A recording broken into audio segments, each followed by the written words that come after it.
Hello and welcome to Wizards, Warriors and Words, a fantasy writing advice podcast. I'm Jed Herne, author of Fires of the Dead. Who are you pointing Dyrk at? Ashton. Go, Dirk.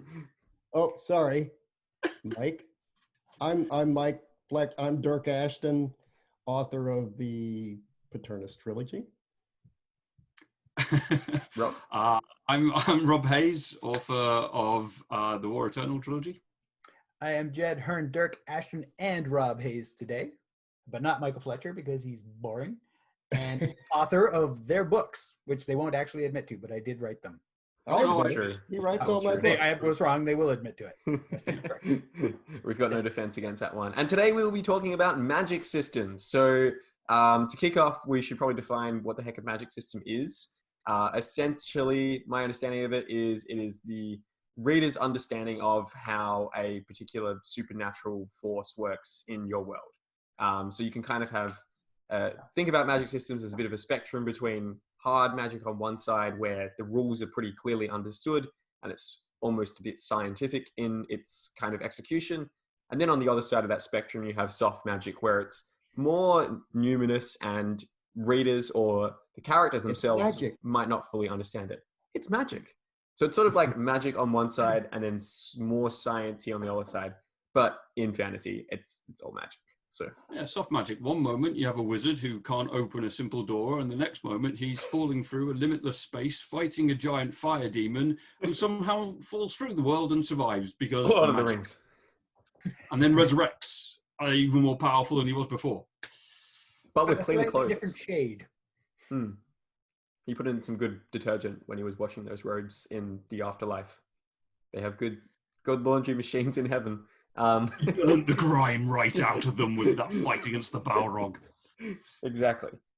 So where do we want to kick this one off? Do we want to talk about magic systems in our books? Do we want to talk about common mistakes or good ways to approach it? What's our thoughts on how we should begin this one? Pretending we know what we're doing is exhausting, so maybe let's go with what we know. I like that.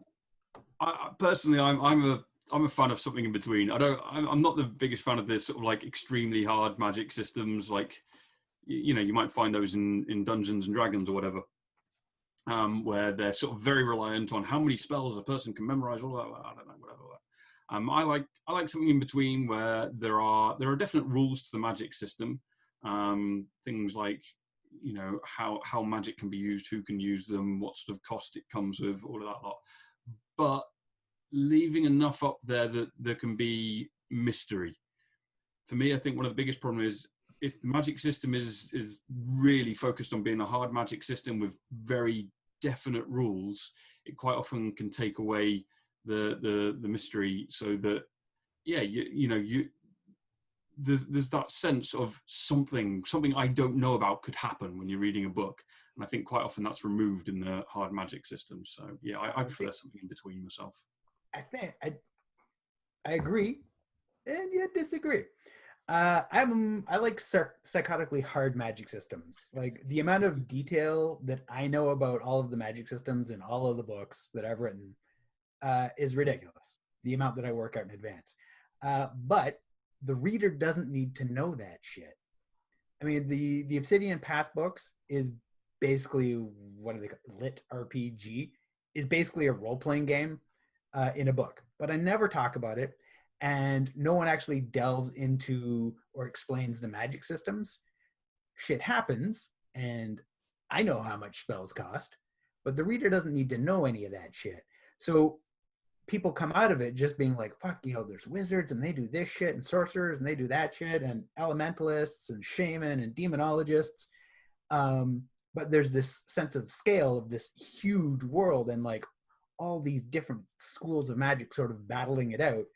But because I don't actually share any of the work I put into it, that work is wasted. Fuck. It's not wasted at all, because I think that's a really key point that you bring up with regards to, you don't have to share it with the reader, but it is extremely useful if you know that stuff yourself. And I think having that internal consistency and logic to it, regardless of whether it's hard or soft, I'm personally of the opinion that as the author, you do need to know a little bit about it. And the reason why I say that is because it does feel a bit unsatisfying and, suspension breaking when, as you said before, Rob, like, you know, the power levels of characters just fluctuate all over the place. Sometimes it's fine, but when it is just because it felt like it was totally getting made up, like as the author went along, and there's like logical inconsistencies from that, I'm personally not a big fan of that. In the same way that, you know, if a character's personality is drastically different in one situation to another, and there's no explanation for it, it, you know, kind of breaks my suspension of disbelief a little bit as well. Mm-hmm. I think that it's the power level within the character itself. Like power level between certain different characters is fine, but yeah, absolutely. You know, it has to remain consistent within the character. It's the old sort of Power Rangers thing where it's like, you know, they end every single episode by turning into the Megazord and killing the thing with their big sword. Why didn't they just do that in the first place? Exactly. You Didn't have the budget for it. Yeah, exactly. So if you've got a character who's super powerful and yet most of the time they're just not using this superpower that could win the day all the time, you're kind of like, why? Yeah, and if you're going to do that, you have to have a reason that they're doing that. They either really like to toy with the character, or there's something that's hindering them that hasn't given, that they can't right now, can't actually use it. And you see that a lot because, you know, and then there's, you know, a lot of the characters progress. They get to the point where so that's why they didn't do it at the beginning. They had to progress through to a point where they could do that kind of stuff. When I think of magic systems, I think of like, you know, the Hard is represented by like the Rothfuses and the Sandersons, and they both kind of argued for those. Sanderson doesn't argue as much. Rothfuss gets pretty vehement about hard science, hard fantasy or hard magic systems are the only way to go. And George R.R. Martin is on the other side where it's magic. You know, he doesn't talk about the source, right? He doesn't say where the power comes from. He doesn't talk about, you know, any number of things. And, you know, Tolkien is put in the soft magic system part too, because there is magic, but he never really, unless you go back to the Silmarillion where he talks about some of that kind of stuff and where this power comes from.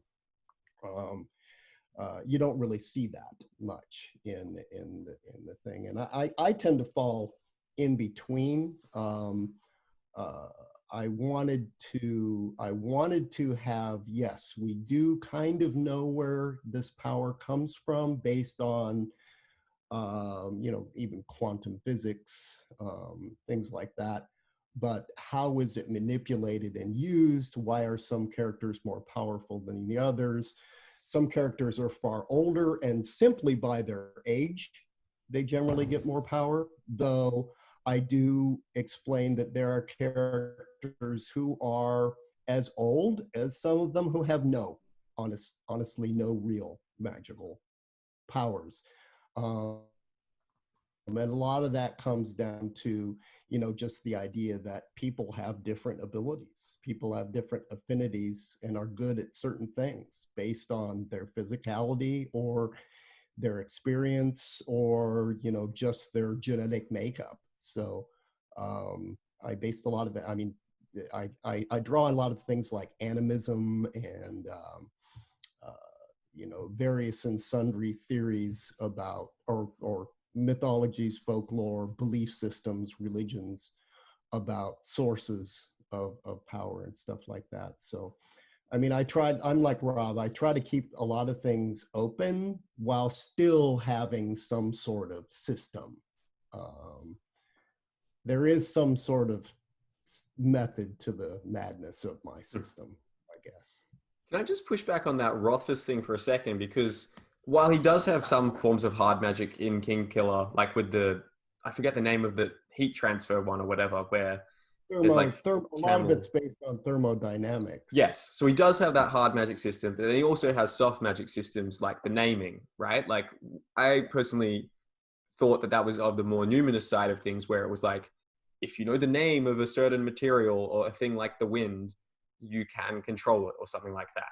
And I personally really like that combination of the hard and soft magic, because then you kind of have this like interesting interplay between almost like science and faith, like within a fantasy world, where there's some stuff that you can understand and you can sort of rationalize it, but then there's enough of that sort of mysteriousness to the softer side of the magic that it does still feel fantastical and it does still feel magical. I have another question on this note, which is that what would you say? Let's focus on hard magic first to start this off, and then we will go to soft magic in a second. What would you say are your favorite things about hard magic systems, and what do you think the best hard magic systems do well? So kind of like if you are setting out to write a hard magic system, what are you kind of aiming for? Like what things make you particularly satisfied as an author or a reader? Mike, do you want to begin? Oh, Jesus.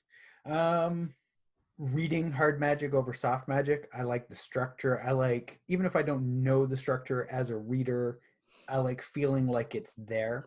The fact that everything kind of fits into a built framework.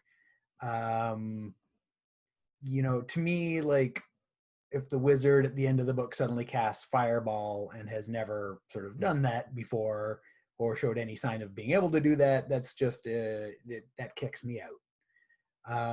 Even if it was in the appendices of the previous book in the series that he had this magical ability. But Lawrence Watt Evans, this dude here. Ooh. Can you keep that up, please? He does magic systems. Extreme close up.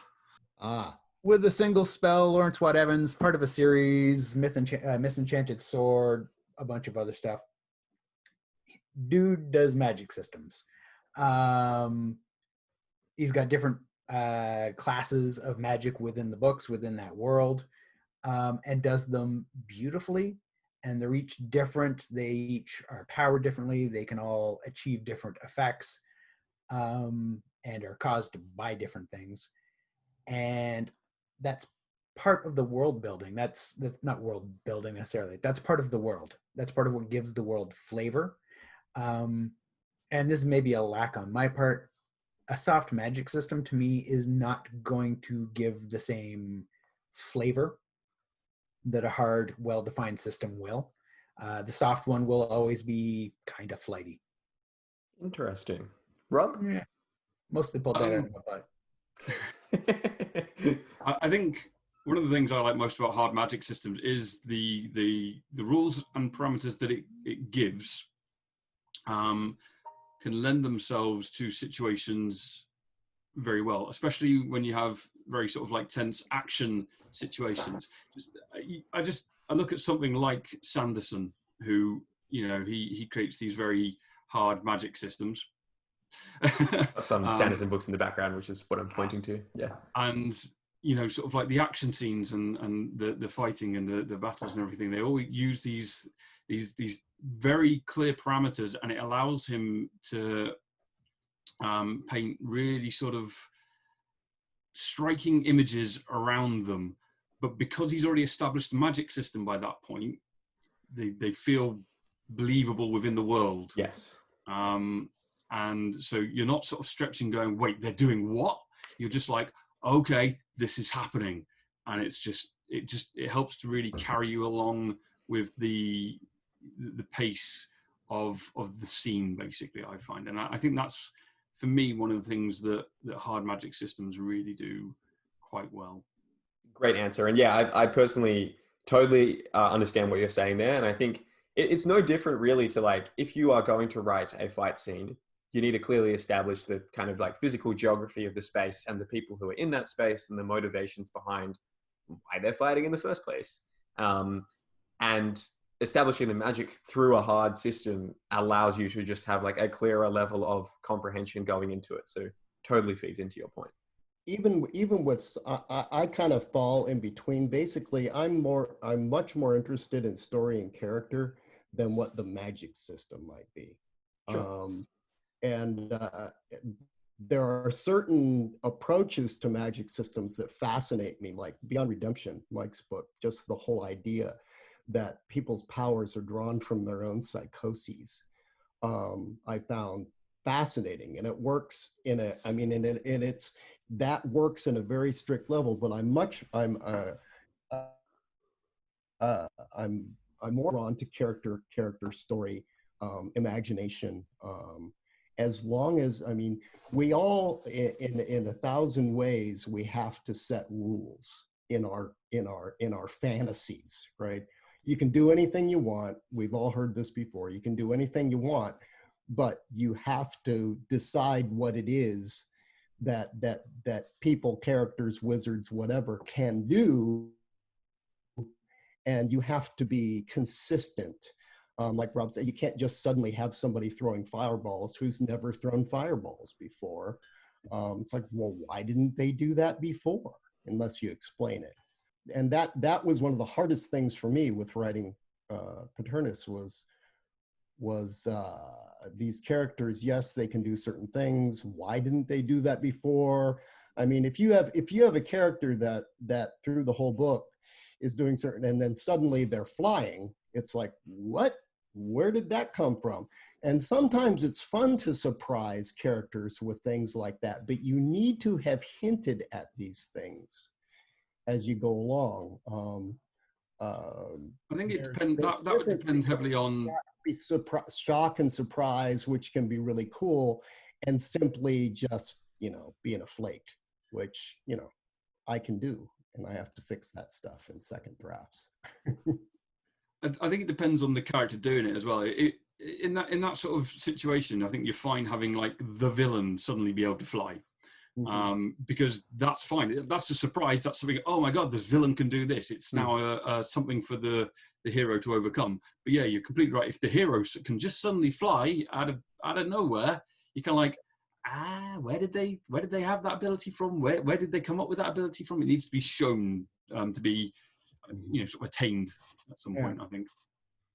I personally love when, oh, sorry, Mike, do you want to go ahead? Sure. I would relate it, hard magic systems, to music a bit. Ooh, interesting. Limitations drive creativity. Without those limitations, you can do anything. Great. So what? So can everybody. We can just barf ideas. But when you narrow everything down, when you set limitations, when you limit the number of toys you're allowed to play with and how you play with them, be it in the studio or in your book, you kind of put yourself in a corner, and you are forced to be more creative because you've got limited tools to work with. And to me, that's where the beautiful stuff comes from. Both in the studio, you get rid of all the toys, all the digital manipulation. You have one mic and one preamp and one instrument. You are going to be forced to be more creative with how you use those tools than if you've got access to everything. Same with a magic system. Yeah.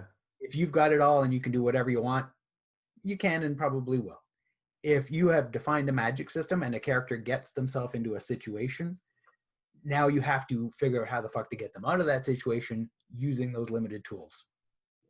It took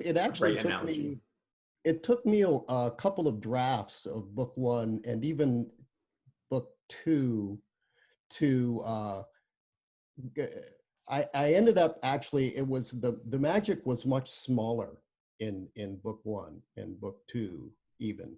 And I went and I was like, okay, these characters need to be able to do more than this. So I would go back and make it bigger, expand it. And I never really pulled back smaller. It kind of, everything gets kind of crazy in book three, but I think that's kind of expected. But I don't think that any of it is too much of a shock or like, well, what the hell? Hopefully nobody's complained about that yet. But I did have to go back and make it bigger. Like I added some things where characters could do some things as like that weren't there in the first draft. So there was definitely a progression in my own development of the magic in those books. Yeah, in terms of what I really like about hard magic, which kind of ties into some of these points about limitations and stuff, I personally love when there's different like rules of the hard magic that kind of lead to these emergent scenes where like they are combined in a way that you didn't see coming, sometimes with like a little bit of loopholing almost. to let the characters get out of these difficult situations in ways that don't break the rules that you've established, but are still extremely surprising, because you're like, oh, I didn't expect that they would use this magic system and this magic system, or even I didn't expect that they would use these two different rules of said magic system. Huge it fan needs of to that. be more of a reveal of the true scope, or of a Yes. greater scope of what already existed. Yeah, I think that's exactly. the sort of like that's that level of mystery which I sometimes feel that some hard magic systems lose out on. But that idea that there can still be surprises, still be mysteries, and in that sense how Absolutely. they're sort of like how they might be combined to be used. I mean, for me, like with the magic system I have in Never Die, which is characters using their key to do certain magical things. Certain characters have different powers which they can activate, and in some ways it's almost hard and soft. There are rules, and these characters have these techniques that they can use, these abilities they can use. But the sort of like the soft bit, the mystery and the magic for me is discovering new powers that people have. So when I create a new character, a new sort of like hero character, I can be like, what crazy power can I give them?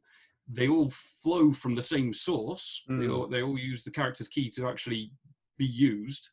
And the character had to learn them. It wasn't like they just were born with this power. But yeah, it still gives that mystery of, you meet a new character, what are they going to be able to do? Yeah.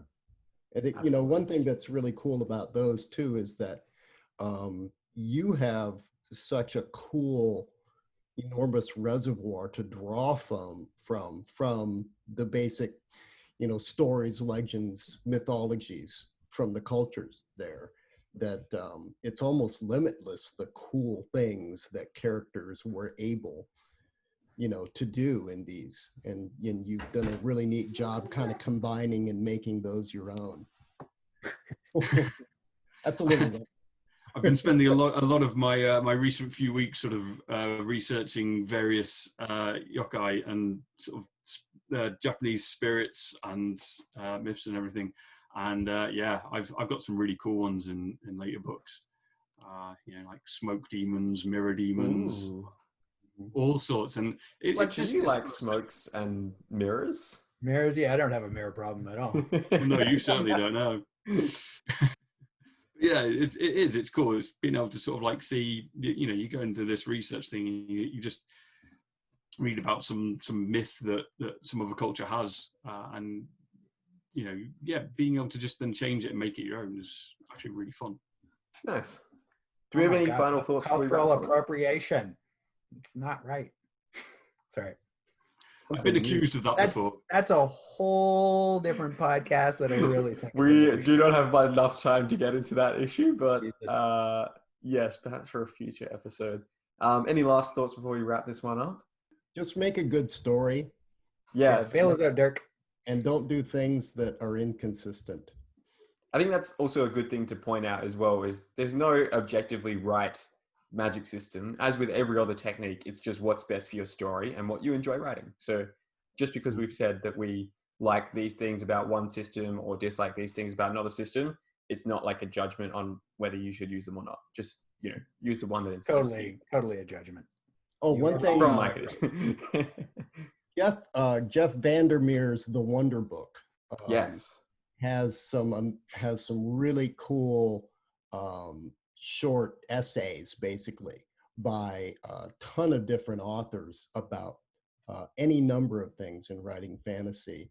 And there are some very cool ones in there about magic systems. And George R.R. Martin's about magic systems is one of the most fun in that book, because he's just trashing magic systems, hard magic systems.